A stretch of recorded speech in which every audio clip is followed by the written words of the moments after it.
Hi, my name is Stephanie and welcome to This Reader's Life. It's my Booktube channel that I have just started today. I'm very excited about it. And I'm going to do the Booktube Newbie tag because it gives me a place to start. And so I'm just going to start with the questions and get right into it. And I'm looking at notes, so only for the questions. So bear with me on that. And the first question, of course, is why did you start this channel? And there's a variety of reasons. One is that I'm retired. One is that I'm a reader.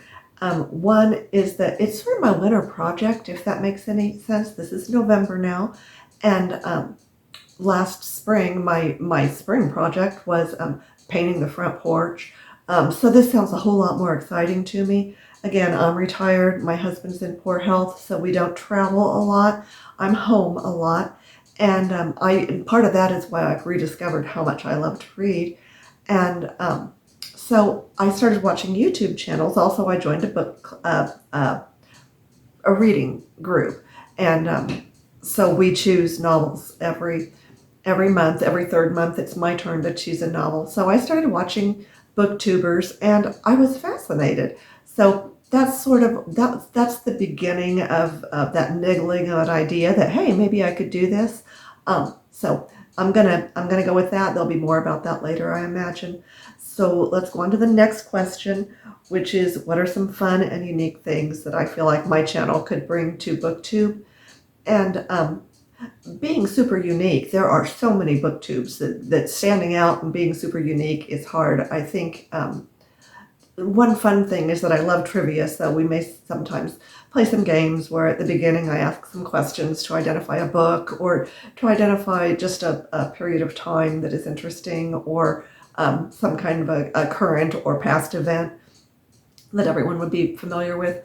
But mostly it's going to be talking about books. And from a unique standpoint, I think the fact that there are a whole lot more young booktubers than there are women of a little bit older. I always say women with gray hair. That's the big giveaway. But and when I started searching for women who were closer to my age, who I would have more in common with, I didn't find a lot. I found a few that I really love, and I'll get to that in a little bit. But and I thought that it's an underrepresentation, and that it would be fun to sort of fill in that slot. Not to say that there's not lots and lots of people out there doing this and probably doing it a lot better than I am. But again, I'm just starting. So the thing that I'm most excited about for this channel is just the opportunity to make some connections, and also to talk a little bit. I'm from Kansas. I'm in the Midwest, and you hear a lot about Southern writers, or there's always your Eastern New York, very cosmopolitan writers. You don't hear a lot about Midwestern writers, and there are a lot of great novelists that I kind of like to talk about. And so the opportunity to talk about the Midwest is interesting to me. It's not as backward as some people think.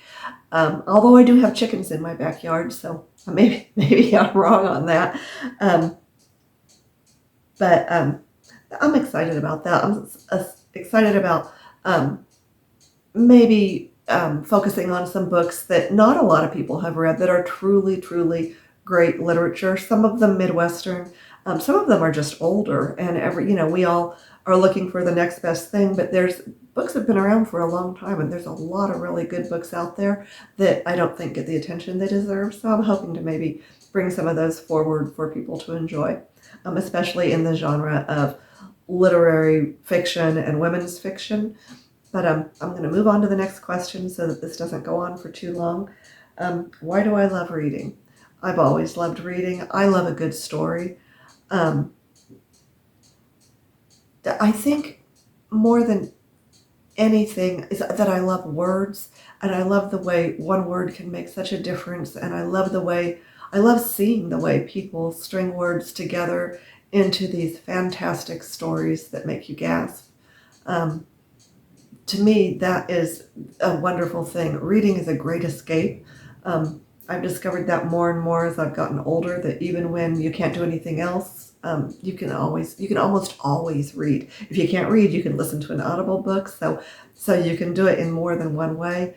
And also, reading is free. There is access to reading. I live in the United States. If you live in the United States, reading is a free hobby. You can go to any library. You can download books. You can read cereal boxes if that's all you had, obviously, but that's kind of silly. But reading is such a lovely way to escape and get your mind reset. Learn a lot. Oh my goodness, the education you can get from reading is unbelievable. So those are some things that I think of and why I probably love reading.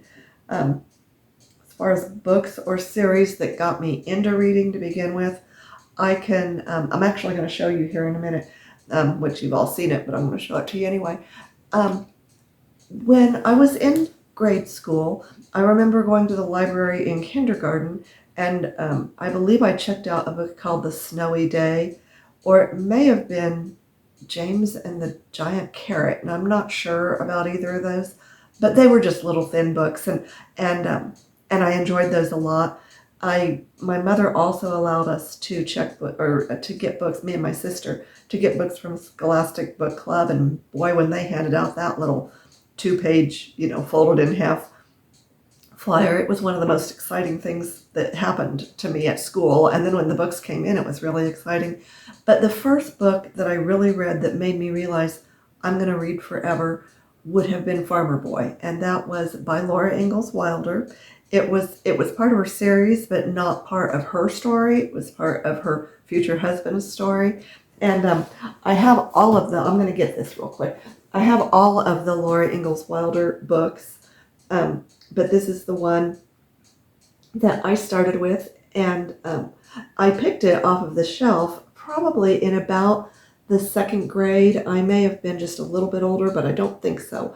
And I was so excited to be able to choose a big book. It excited me. It was a hardback book. It had chapters. It was the first time I ever read and just felt like I had been pulled into a world that I didn't know. And I sort of chose the book because it was called Farmer Boy, and my dad had been raised on a farm. So that I felt like there was some connection there. And I think maybe in some ways I kind of expected it to be about my dad, which it of course wasn't. But after that, I read all of the Laura Ingalls Wilder series, and I loved reading about history. I loved reading, there were always a lot of biographies, and you could read about Martha Washington or Mary Todd Lincoln. I loved all of those. Another book that I'll talk more about someday, I think, is A Little Princess. I think every little girl should read or have that book read to her as a little girl, because it's such a lovely story of sort of a survival story, if you think about it, and of remaining good in hard times. It's sort of a riches to rags to riches story, and it's fun in that respect.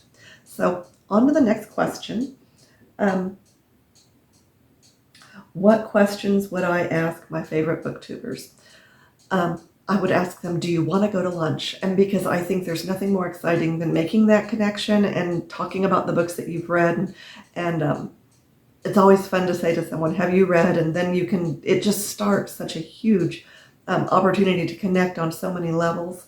A couple of my favorite booktubers that I would absolutely love to have lunch with, maybe all of us, is Shelly Swearingen, who is not, and I don't want to pinhole her into the older reader group, because she's not, but she has a very good channel that's very successful. And anytime I see that she has a new video out, I'm going to watch it, and I think that's really exciting. I hope that someday people feel that way about the videos that are the videos that I do on this channel. We'll see.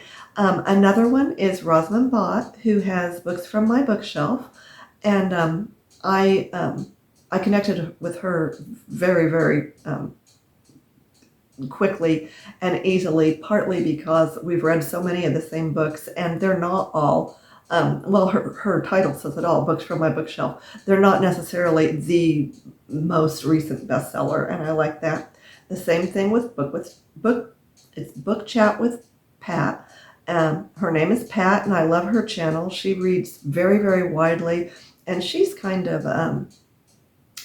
not influenced, yeah, influenced me to try reading some more classics, maybe a little science fiction. I'm not a science fiction reader, but it's kind of opened up my my mind to a new idea to read some things that I thought I wouldn't enjoy. So I like her very much. And then someone who's fairly new, and I'm thinking her name is Kim, and I am so sorry if I'm wrong, and that is Lifelong Reader. And she's just started her channel, I think, and if you're out there, I am, and if I said your name wrong, I'll try to correct it when I edit this. But good luck. I'm hoping it goes so well for her because I've really enjoyed it so far. And again, she reads literary fiction, and I enjoy that a lot. And so that connection it's such a joy to find that. More questions here. Let's see. The biggest challenge that I perceive, there's two things. One is that I wear reading glasses. And so doing this is hard because if I put my notes out in front of me like it's a cue card, and I don't use cue cards, I don't have any intention of doing that, but reminders of to keep me in line. That is one of my it's a challenge for me because I don't want to be, here's my glasses, and I don't want to be doing this and this and this constantly. I think it's distracting, and I don't want to do that. So there may be times when I have to, but for now, I'm going to try to do the best I can the way we have it. So there's that. There's also the technical part, and I'm older. I'm not super technically savvy. I'm a good reader, and I can follow instructions. So, and YouTube has a plethora of places to go for help with that. And plus, I have a grandson who's 6. He can probably tell me things that no one else would know, or that no one my age would know. So there's that. And like I said, I'm not going to whine about it, but I may have some technical difficulties from time to time. When did I start reading? It was before I went to kindergarten. My mother taught me. There was a series in the Kansas City Star. I don't live in Kansas City anymore, but at the time we lived in a suburb of Kansas City, and I still do.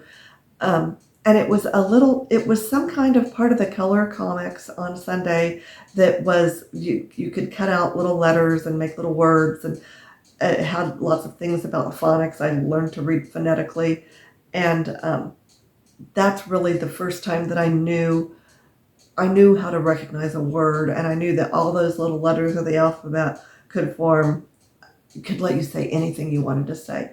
So that's how I learned to read. So I went into kindergarten reading, not as a strong reader, but I was able to read super simple books. I think I probably read to my little sister, who was 4 years younger than me. So I must have been, I'm not even sure she was born, but I started to read about 4 years old. Where do I read? I read everywhere. I will listen to audible books. I usually would much rather just read the book myself. Other people's, I'm always wanting to correct their inflections. Audible books by the author themselves, those are a true joy because you know that it's being said the way they want it to be said. I read in a chair, I read in the car, I read on a flight, I read outside, I read inside, read on the front porch. There's almost no place that I won't go to read, and I'm not real picky. If I can't sit down and read for an hour, I'll read for 10 minutes. When I was a kid, I had to be told, put down the book. I never knew where anything was because I always took a book to the car with me, and my mom would say something about where it was, or my dad would say, let's run over here. Even when I started driving, I didn't know where anything was because I'd always had my, as my mother would say, your nose in a book. So that's the way that was. What do we have here? What kind of books do I like to read? Well, I'm hoping I can brighten my territory just a little bit, but I like to read literary fiction. I like mysteries, a really good mystery. I'm more and more aware of the author's writing. I think because I'd like to write myself, I'm more aware of the author's writing, and anytime I have that picture in my mind of the author writing the book, I'm probably not going to keep going. I want to fall in when I read a book, and so good fiction. I do read some nonfiction, not a lot. I said literary already. Good mysteries. I love a good story. Short stories. I read some short stories. Poetry.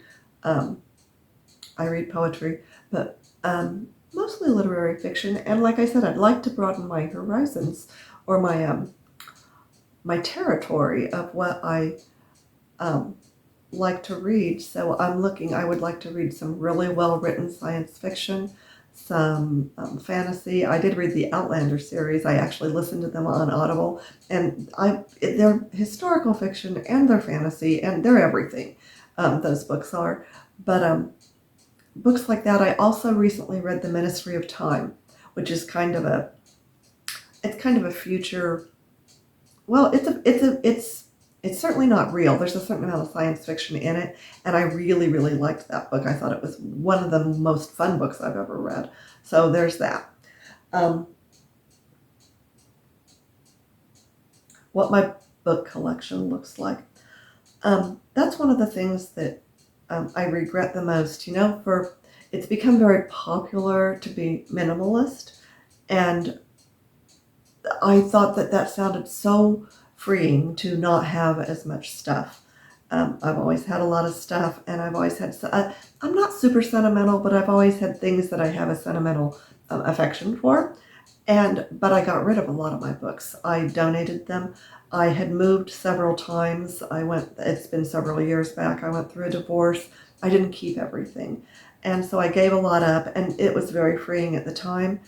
Now, more and more, I read on my Kindle, and I have thousands of books on my Kindle, some that I've acquired free. I also use Libby. I use the library, but I'm starting to have a sort of certain longing to actually hold a book in my hand.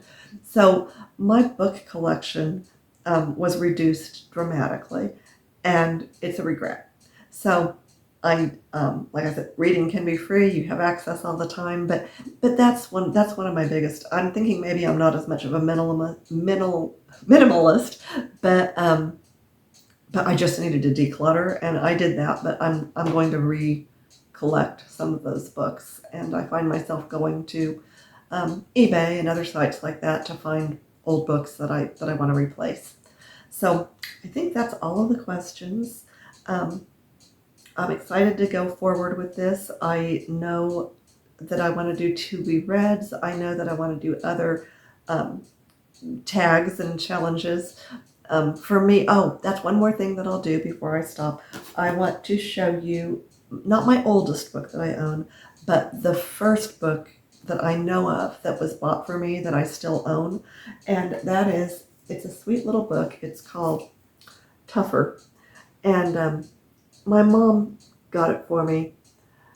I'm sure my parents bought it for me. I had a lot of little golden books, but this one I absolutely loved, and I don't know if I'm doing a good job of showing it to you. I put it right over my face. I'm pretty sure I am. But it was tactile as well. It has a fuzz. Tougher is fuzzy on every page, and you can still feel a little bit of the fuzz. But anyway, that's my first book. So that's all I'm going to do for now. I've probably rattled for a while. I'm hard to rein in, and sometimes I drift a little. But I hope you enjoyed it. If you did, consider, liking, subscribing, following, and I look forward to doing this again. Right now I'm committed to one per week. So I'm going to look at my to-be-reads and what I've read most recently, and that's what my next subject will be. Y'all have a good day. Thanks.